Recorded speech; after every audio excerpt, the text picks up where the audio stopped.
Now, while the world leaders are attempting to resume negotiations, Israel Defense Forces are continuing their airstrikes against Hamas militants in the Gaza Strip. Now, there's a stepped focus on South Gaza with civilians caught in the crossfire. In the latest, Israeli forces raided Kalandia with forces and vehicles. The raid occurred near a checkpoint in West Bank. An ambulance was spotted taking a shop owner to a hospital in Ramallah.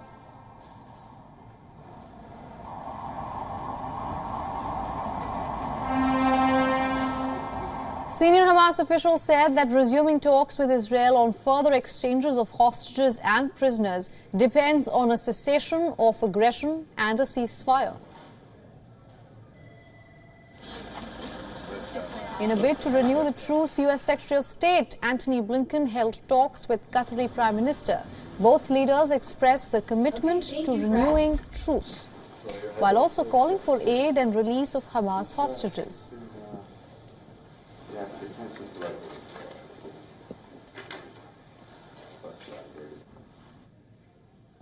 The Israeli military, on the other hand, says that it has intensified its attack on the Palestinian Enclave, adding that militants on every part of the Strip are now on target. Now, this marks a big escalation in the Israeli offensive since the truce collapsed.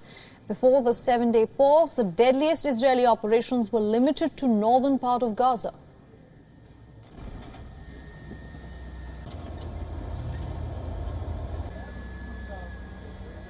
צה"ל ממשיך ומרחיב את הפעולה הקרקעית מול מרכזי הכובד של חמאס בכל רצועת עזה.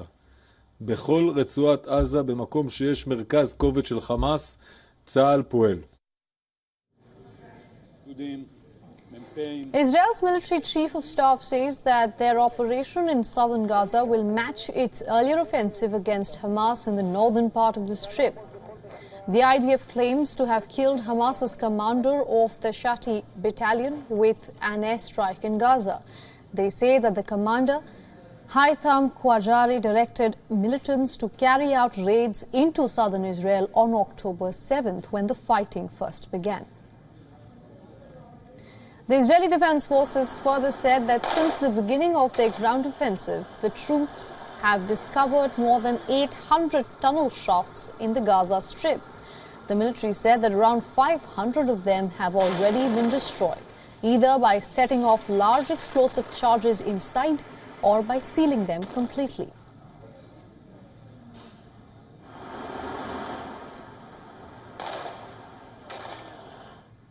With the attacks intensifying, the humanitarian horror in Gaza is only worsening.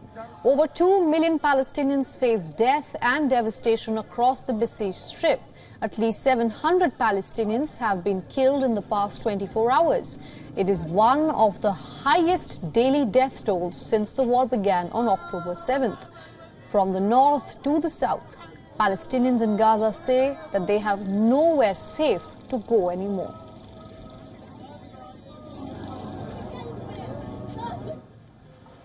The Israeli military targeted the Jabalia refugee camp in northern Gaza for a second straight day. Renewed strikes hit the refugee camp on Sunday. Several homes were destroyed, killing dozens of people. More are buried under the rubble.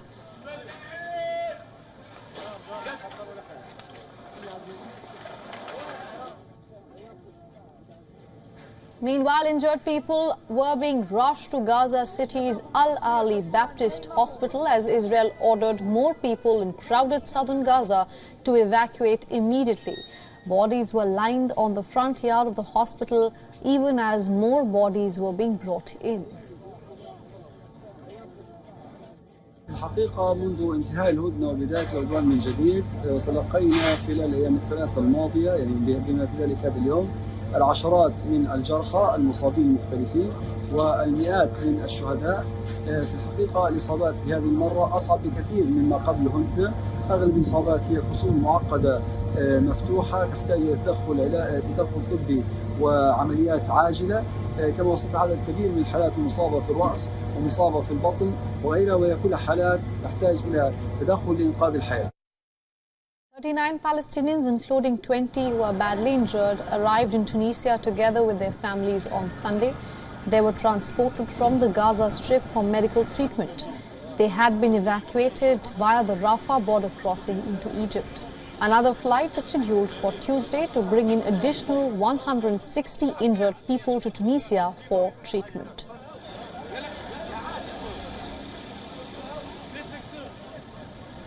Seeing the situation unfold in West Asia, the Iranian foreign minister has expressed prospects of the war spilling over in face of the Israeli attacks intensifying.